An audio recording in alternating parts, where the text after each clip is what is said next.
Maraming salamat sa pakikinig. E-comment sa baba ang storya na gusto nyong marinig. Huwag kalimutang mag-subscribe. Ang araw na yon ay parang isang karaniwan lamang sa loob ng kulungan.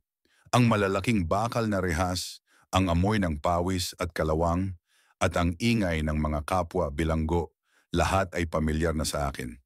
Ako si Marco, isang bilanggo sa maximum security prison sa Maynila.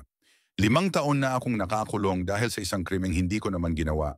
Pero ngayon, ang pinakamalaking problema ko ay hindi ang mga gwardiya o ang sistema, kundi kung paano ako makakaligtas sa sumasalakay na hukbo ng mga patay.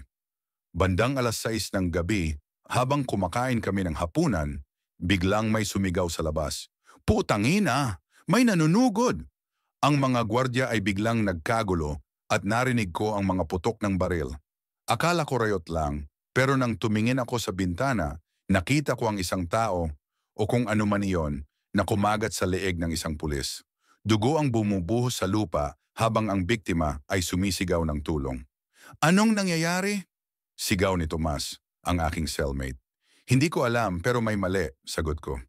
Biglang may pumasok sa mess hall, isa sa mga bilanggo, si Rodel. Pero may iba na siya. Ang mga mata niya ay puti-puti at ang bibig niya ay puno ng dugo. May kagat siya sa braso at ang balat niya ay parang namumutok. "Tangina! Zombie!" sigaw ng isa. Bago pa man ako makakilos, sumugod si Rodel sa pinakamalapit na tao, si June, isang matandang bilanggo. Dinakma niya ito at kumagat sa mukha.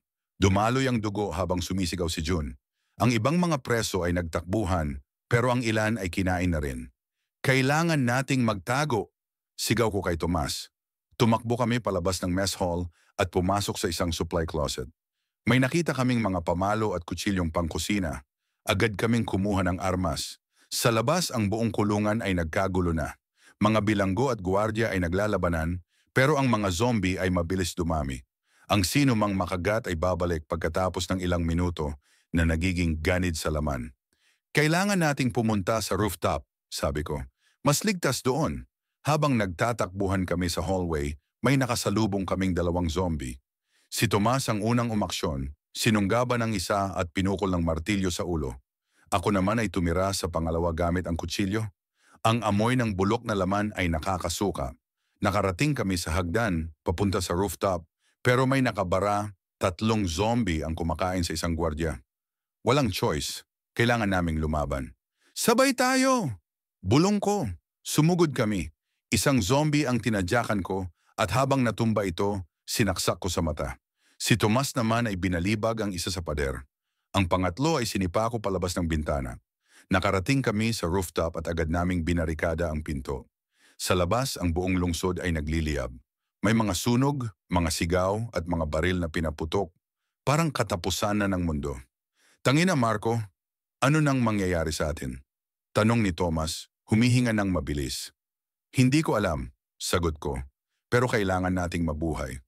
Habang nakaupo kami sa bubong, nakatingala sa langit na puno ng usong, naisip ko, kahit bilanggo ako, hindi pa huli ang lahat. Ang laban para mabuhay ay nagsisimula pa lang. At sa unang 12 oras ng hell na ito, nakaligtas ako.